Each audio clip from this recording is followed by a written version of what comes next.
भारत में अपना घर होना ये सिर्फ चार दीवारों और एक छत का सपना नहीं है, बल्कि ये एक ऐसा सपना है जो पूरे देश की अर्थव्यवस्था को चलाता है। तो चलिए समझते हैं कि ये होता कैसे है। ये लाइन देखिए, ये एक सपने से शुरू होता है और एक अर्थव्यवस्था का निर्माण करता है। असल में यही हमारी पूरी बातचीत का सार है। ये एक ऐसे सपने की बात है जो सिर्फ एक इंसान या एक परिवार का नहीं, बल्कि पूरे देश का भविष्य बनाता है। तो सवाल ये उठता है कि एक घर आखिर सिर्फ ईंट और सीमेंट की एक इमारत से कहीं ज्यादा क्यों होता है? चलिए इसी बात को थोड़ा और गहराई से समझते हैं। देखिए, एक घर में सिर्फ पैसा ही नहीं लगता, बल्कि तीन तरह की इक्विटी या कह सकते हैं तीन तरह की पूंजी बनती है। पहली है पर्सनल इक्विटी, मतलब ये किसी की अपनी दौलत है, एक मजबूत फाइनेंशियल बेस। दूसरी है रेप्यूटेशनल इक्विटी, समाज में एक रुतबा, एक पहचान, एक स्थिरता का प्रतीक। और तीसरी, जो शायद सबसे जरूरी है, वो है इमोशनल इक्विटी, वो अपनेपन का एहसास, सुरक्षा की भावना और परिवार का गर्व। अब जरा इस नंबर को देखिए, 12%।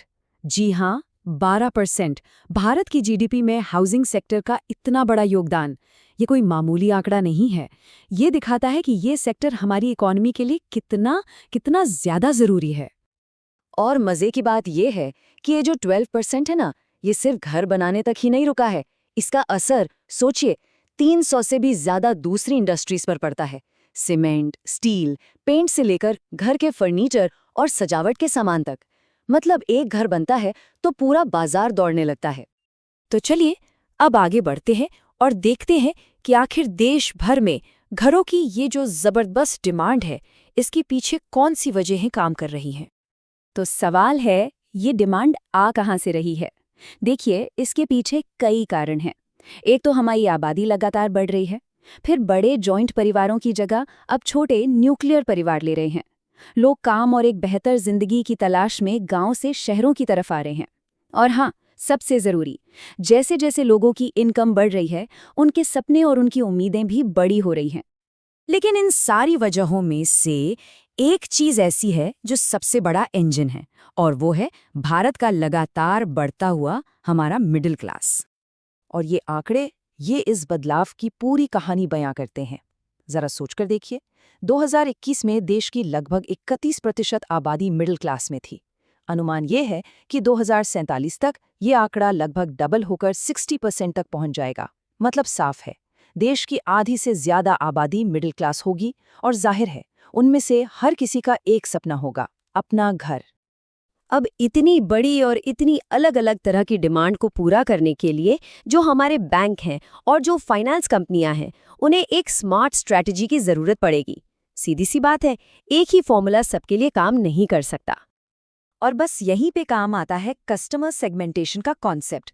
इसका सीधा सा मतलब है ग्राहकों को उनकी आय, उनके काम और उनके पास मौजूद कागजातों के आधार पर अलग अलग ग्रुप्स में बांटना, ताकि हर ग्रुप को उसकी जरूरत के हिसाब से सही फाइनेंशियल मदद दी जा सके।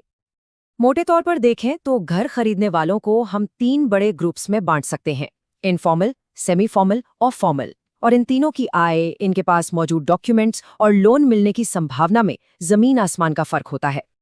चलिए अब जरा इन तीनों ग्रुप्स को थोड़ा और करीब से देखते हैं और समझते हैं कि होम लोन पाने का इनका सफर एक दूसरे से कितना अलग होता है। सबसे पहले बात करते हैं इनफॉर्मल सेक्टर की। इसमें वो लोग आते हैं जैसे रेहड़ी पटरी वाले या जिनका कैश का काम है, जिनकी कमाई का कोई पक्का रिकॉर्ड नहीं होता। फिर आता है सेमी फॉर्मल सेक्टर। इसमें छोटे दुकानदार या फ्रीलांसर्स हो सकते हैं, जिनके पास कुछ तो ऑफिशियल रिकॉर्ड्स होते हैं पर सब कुछ नहीं। और आखिर में है फॉर्मल सेक्टर, यानी सैलरीड लोग, सरकारी कर्मचारी, जिनकी इनकम पक्की है, सारे डॉक्यूमेंट्स पूरे हैं और जिन्हें बैंकों से लोन मिलना सबसे आसान होता है। तो सबसे जरूरी बात ये समझने की है कि ये जो सेगमेंटेशन है, ये किसी को लोन देने से मना करने के लिए नहीं है, बिल्कुल नहीं, बल्कि ये इसलिए है ताकि ये समझा जा सके कि हर ग्रुप की ज़रूरतें अलग हैं और फिर उसी हिसाब से प्रोडक्ट्स बनाए जाएं, ताकि ज़्यादा से ज़्यादा लोगों को मदद मिल सके और वो अपना घर खरीदने का सपना पूरा कर पाएं।